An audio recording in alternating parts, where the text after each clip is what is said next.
السلام علیکم سامعین، 4 ربیع الاول کی تاریخ شروع ہو چکی ہے، 17 اگست ہے۔ خبر کا عنوان ہے روس اور یوکرین میں تباہی، بربادی، ستیہ ناش۔ آپ کو پتہ ہے کہ ان دونوں ملکوں میں 2022 سے جنگ شروع ہے اور اب 2026 چل رہا ہے۔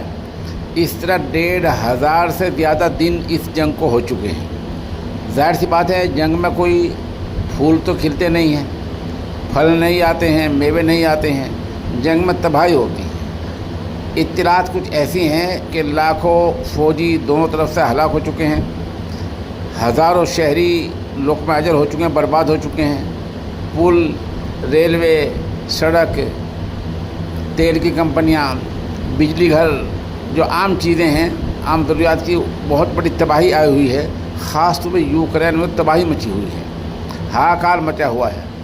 آئے دن خبر آتی رہتی ہیں، اب روس نے اتنے میزائل داغ دیے، اب یوکرین نے 2 میزائل داغ دیے، اب یوکرین نے سب سے بڑا حملہ کر دیا، پھر خبر آتی ہے کہ روس نے اب تک کا سب سے بڑا حملہ کر دیا۔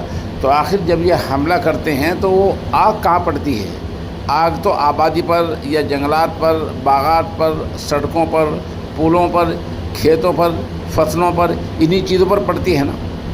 تو اتنا بڑا نقصان ہو چکا ہے 2022 سے اب تک کا، تو کیا کوئی ان سے حساب مانگنے والا ہے؟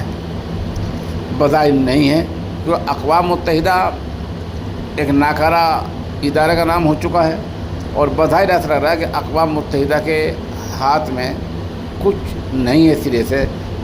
کچھ ملک روس کا ساتھ دے رہے ہیں، کچھ یوکرین کا ساتھ دے رہے ہیں، اور اس طرح دونوں ملک تباہ ہو رہے ہیں۔ یوکرین ایک کم طاقتور ملک ہے، روس کے بنسبت چھوٹا ملک ہے، کم طاقت والا ہے، تو اس کی تباہی زیادہ ہو رہی ہے۔